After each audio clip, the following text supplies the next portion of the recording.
Bonjour et bienvenue dans cette chaîne dédiée à l'apprentissage de la langue arabe. Aujourd'hui, nous allons certainement voir les voyelles courtes.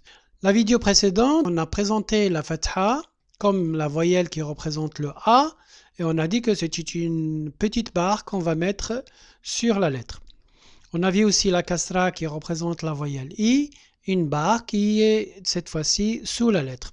Et on a vu aussi la damma qui représente un petit neuf incliné un petit peu et qui représente la voyelle O. Dans cette vidéo, on va voir le soukoun. Donc soukoun qui est un petit zéro et qui est une forme de voyelle muette. Vous allez voir dans l'exemple ici absent et abdel. Donc si vous remarquez ici entre le B et S, il n'y a pas de voyelle et entre le B et le D, il n'y a pas de voyelle. Donc comment on prononce le B ici? On dit B. B, absent, B. Ici aussi la même chose, abdel, donc c'est un B. Comment on va représenter ça en arabe? Il est obligatoire, à la différence de français, de mettre une voyelle, même si celle-là, elle est muette. Et par la suite, donc, on va la représenter avec un petit zéro.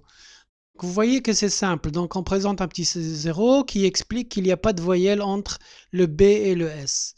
Et par la suite, on va voir ça, comment prononcer donc le B dans ce cas. Si on fait B plus un petit zéro plus le soukoun, eh ben ça va donner exactement le même son qu'on va utiliser ici et qui est B. B. Absent, donc c'est un B. Ici, donc B avec un petit zéro s'appelle le soukoun, donc eh ben c'est B aussi. C'est la même chose. Si on fait avec L, comment on va prononcer avec donc le zéro? On va dire L. Le. Donc L plus un soukoun, ça veut dire le.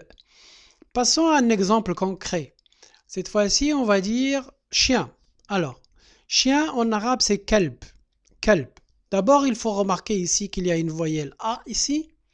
Entre le L et le B, il n'y a pas de voyelle. L, B, il n'y a pas de voyelle. Et le B aussi ne porte pas de voyelle. On peut mettre un E, kalb, mais c'est une voyelle muette aussi. Comment on va écrire ça? D'abord, commençons par le K.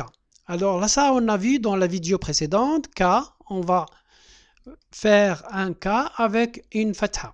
Donc la fatha, elle peut être aussi une petite barre qui est presque horizontale. Ici, on a fait un peu incliné, mais c'est pas grave. La deuxième lettre, c'est L. Parce que le L ne porte pas de voyelle, donc elle va porter en arabe un petit zéro, qu'on appelle soukoun.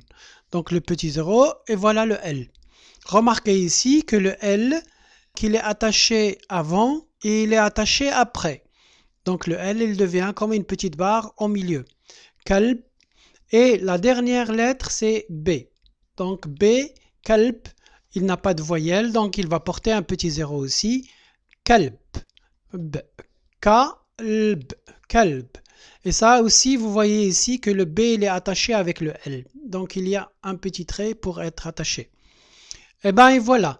Donc si on fait une conclusion ou bien un petit résumé, qu'avec le B on essaye de faire avec le A, le I et le O, et avec une absence de voyelle ici c'est le soukoun en arabe, on va dire donc ba, bi, bo, b. Donc avec le L, on va dire la, li, lo, l. La, li, lo, l. Donc ici avec un K, on va dire aussi ka, ki, ko, k. Ka, ki, ko, k.